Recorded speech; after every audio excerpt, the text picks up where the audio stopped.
अदम रवादारी का माहौल है। इस माहौल में जो इंतखाबात होने जा रहे हैं, इससे कुछ सियासी सहकाम आ सकेगा? नहीं, इससे नहीं आएगा, बल्कि हालात मजीद खराब होंगे। पीटीआई के लोगों पर जो एक वो पकड़ दकड़ का एक मामला जो है, तो लगता तो नहीं कि वो रद्द अमल आएगा। 90 की दहाई जैसे आपने कहा कि नवाज शरीफ में एक सख्त रद्द अमल पीपल्स पार्टी को देते थे। ये जो इंतहा पसंदी वाला मुतशद्दिद रवैया है ना, ये ओवरऑल हमारी जिंदगी में अगर कोई जरा रवादारी का मुजाहरा करता है तो उसे समझा जाता है ये बेवकूफ है, ये कमजोर आदमी, उसे बुज़दिल समझा जाता है। तो मजहबी हवाले से देख लें किस तरीके से वो अदालत भी खुद ही बंदा बन जाता है, वो सजा देने वाला भी खुद ही बन जाता है, कानून भी अपने हाथ में ले जाता है। रियासत हो या गिरोह हो, जब वो अपने मुफादात हासिल करने के लिए इस तरह के बयानिए को सपोर्ट करेंगे तो आप रवादारी को प्रमोट नहीं कर सकते।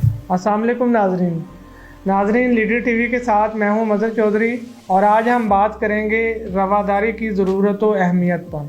और इस हवाले से हमारे साथ बात करने के लिए मौजूद हैं आबद हुसैन आबद साहब।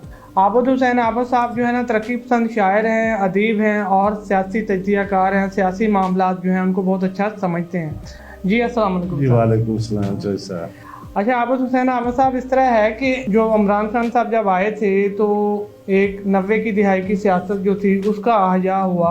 अदम सियासी मामलात में जो थोड़ी बहुत रवादारी थी वो ख़त्म होकर रह गई।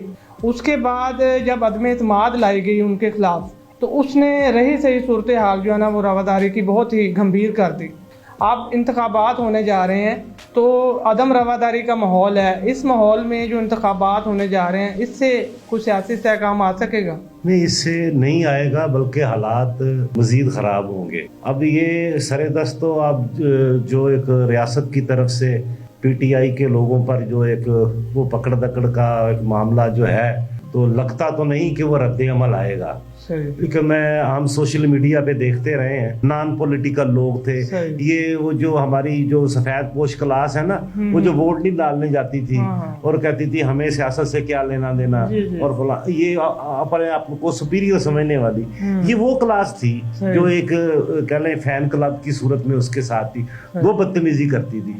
90 की दहाई जैसे आपने कहा कि नवाज शरीफ में एक सख्त रद्द अमल पीपल्स पार्टी को देते थे नून लीग के लोग, और नून लीग को जो जिस तरह लोग कहते थे कि ये बदतमीजी करते हैं, ये फलां करते हैं, वो सख्त बोलते हैं, उनको 1000 से ज़रब दें तो पीटीआई के लोग बनते थे।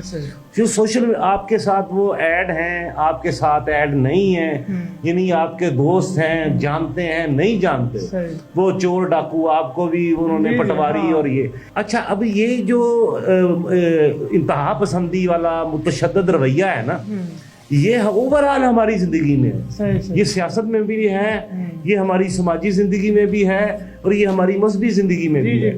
ये तीनों सतह पे आप देखें, और खासकर बरसगीर में, और अब बरसगीर को लें, इसका फिनोमेना यहाँ का ये है। यहाँ आप घरों की सियासत देख लें, भाई भाई को बर्दाश्त नहीं करता, मियाँ बीवी 40 साल गुजार लेंगे लड़ाई झगड़ा करते करते, और जिसमें जो एक फरीक अगर कोई जरा रवादारी का मुजाहरा करता है तो उसे समझा जाता है ये बेवकूफ है, ये कमजोर आदमी, उसे बुज़दिल समझा जाता है। आप मजहबी हवाले से देख लें किस तरीके से वो अदालत भी खुद ही बंदा बन जाता है, वो सजा देने वाला भी खुद ही बन जाता है, कानून भी अपने हाथ में ले जाता है, क्योंकि यहाँ रोकती नहीं है रियासत। यहाँ रियासत और रियासती अदारे इस इंतहा पसंदी को, इस नफरत के बयानिए को खुद प्रमोट करते हैं। लिहाजा वो रियासत हो या गिरोह हो, जब वो अपने मुफादात हासिल करने के लिए इस तरह के बयानिए को सपोर्ट करेंगे तो आप रवादारी को प्रमोट नहीं कर सकते, इस मुतशद्दिद बयानिए को आप ख़त्म नहीं कर सकते। अच्छा, जैसे आपने कहा कि लोग इसको कमज़ोरी समझते हैं, तो इसमें ऐसा है कि रवादारी का जो मतलब है आम लोग जो है ना उसको सही तौर पे समझ नहीं पाते। रवादारी ये नहीं है कि आप किसी से मोहब्बत करो या नफरत करो, बल्कि रवादारी ये है कि बर्दाश्त करो। तो इस तनाज़र में अगर हमारी सियासी जमातें हैं, मजहबी जमातें हैं, मतलब ये सारे जब तक एक दूसरे को बर्दाश्त नहीं करेंगी, जैसे कि आपने सर ने कहा कि रवादारी को हमारे यहाँ कमज़ोरी समझा जाता है, तो सर इस हवाले से रवादारी हालांकि कमज़ोरी नहीं है, रवादारी तो ये है कि आप ना किसी से मोहब्बत करें ना किसी से नफ़रत करें, बल्कि लोगों को बर्दाश्त करें। अब जो बर्दाश्त है वो हमारे यहाँ पहले मजहबी तौर पे मतलब जो है ना बिल्कुल नहीं थी, अब सियासी तौर पे बर्दाश्त नहीं है। तो इस हवाले से जो अपना आगे इंतखाबात आ रहे हैं उसके बाद की जो सूरत हाल है, इस पर ना हमारी रियासत मतलब तवज्जो दे रही है, ना सियासी जमातों की तवज्जो है, ना मजहबी सतह पे कोई सूरत हाल है। इसका क्या हाल निकलेगा? देखिए, हाल तो इसका यही निकलेगा। अच्छा, इसके अलावा भी अब तो ये सूरत हाल इस तरह की मुल्क में बनी हुई है ना, इससे पहले भी अगर देखें ना, आप लाहौर से बाहर निकले, लाहौर से बड़े शहरों से बाहर निकले, तो वहाँ जो इलेक्शन लड़ने वाले लोग होते हैं ना, वो जागीरदार, वो फ्यूडल या सरमायादार, वो ये लोग होते हैं। इनके अपने अपने धड़े हैं। हर गांव में या हर छोटी छोटी जगहों पे दो ग्रुप होते हैं, एक आपके साथ है तो दूसरा मेरे साथ होगा। लड़ाइयाँ तब भी होती हैं, पहले भी होती थी। अच्छा, हम खायफ हैं कि पता नहीं पीटीआई के लोग क्या करेंगे। वो कुछ नहीं करेंगे, क्योंकि इससे पहले पीटीआई को किसी ने कुछ कहा नहीं था। अदालतों का भी वाज़ेह तौर पर झुकाव था उनकी तरफ, और कोई कुछ कह नहीं रहा था, क्योंकि इस दफा पहली दफा वो चूंकि रियासती अदारों पर हमलावर हुए, तो रियासती अदारे तो फिर रियासत तो बड़ी बेरहम होती है, वो तो फिर अपना मनवा के रहती है। तो मैं नहीं समझता कि जो एक खौफ हमारे दोस्तों के यहाँ ओवरऑल ये पाया जाता है कि पता नहीं कोई दंगा फसाद होगा, लड़ाई झगड़े, पहले भी गोलियां चलती थी, लोग मरते भी थे, वो गांव वालों की अपनी दुश्मनियां होती थी आपस की, तो वो धड़ेबंदी में वो लोग मरते थे। ये मैं नहीं समझता कि इतना ज्यादा कोई नुकसान होगा जरूर। दूसरा सारा हम एक देखते हैं कि जो एक अवामी सतह पर जो इमरान खान जो हैं उनकी एक हमायत अभी मौजूद है। इस हमायत को अगर मतलब हमारे पास सर्वे तो नहीं है जो हम गैर जानबदार कह सके, लेकिन अगर ये हमायत 50% से ज़्यादा है तो उसके नतीजे में जो अगर इलेक्शन होते हैं और इमरान खान की जो पार्टी है वो नहीं आती, तो अवामी सतह पे जो रद्द अमल है, जो नफरत है, जो अदम इत्मीनान है, वो तो रहेगा। अच्छा, मुझे ये बताएं, इस वक्त एक वक्त था इमरान रेड लाइन था, उनकी रेड लाइन था, क्रॉस की तो ये हो जाएगा। इमरान अंदर भी है, सारी पार्टी भी तितर बितर हो गई, लोग और भी अंदर है, क्या हुआ? कोई रद्द अमल सड़कों पे नजर आया आपको? नहीं आया। यार, इस खित्ते के लोग इतने बहादुर नहीं हैं। इस खित्ते के लोग इतने बहादुर होते तो ये खित्ते के लोग ये दिन देखते। ये समाजी, सियासी, माशी, सकाफती हवाले से, मजहबी हवाले, जो भी हवाले जिंदगी के ओवरऑल धारे जितने भी हैं, ये दिन ना देखते जो इस खित्ते के लोग देख रहे हैं, क्योंकि यहाँ ये लश्करों की गुजरगाह के लोग हैं।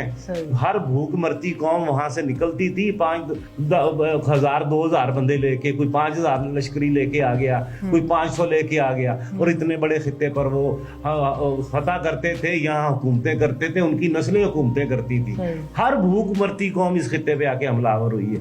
दूसरा हमने ये देखा है कि अपना जो नून लीग और पीपल्स पार्टी हैं, जब ये मतलब इलेक्शन से पहले जो माहौल होता है उसमें ये मिलके चलते हैं सारा, मतलब इन्होंने मिसाक जमहूरियत भी की और अभी भी ये मिलके हुकूमत बनाई पीटीएम की। आप जैसे इलेक्शन के करीब आते हैं तो इनमें भी अदम रवादारी जो है वो इंतहा को पहुंच जाती है और एक दूसरे को बिल्कुल बर्दाश्त नहीं करते। ये क्या है? ये पावर पॉलिटिक्स है ना, तो पावर पॉलिटिक्स में तो यही कुछ होगा। अच्छा, अब पीपल्स पार्टी का जो बैकग्राउंड है ना, उसमें कोई लेफ्ट के लोग भी थे, उन्होंने मार बड़ी खाई है। पाकिस्तान में अगर पॉलिटिशियन ने, किसी सियासी जमात ने मार खाई है ना, तो वो सिर्फ एक पीपल्स पार्टी या लेफ्ट के लोग हैं या एएनपी के लोग। तो नून लीग को भी तो इसी तरह जैसे इमरान को लाया गया था, बनाया गया था, नून लीग को भी ऐसे ही बनाया गया था। नून लीग कभी भी वो तो उन्होंने भगाया इन्हें, एस्टेब्लिशमेंट ने, अदरवाइज ये इस मुखालफत में उस तरह चलने वाले लोग नहीं है।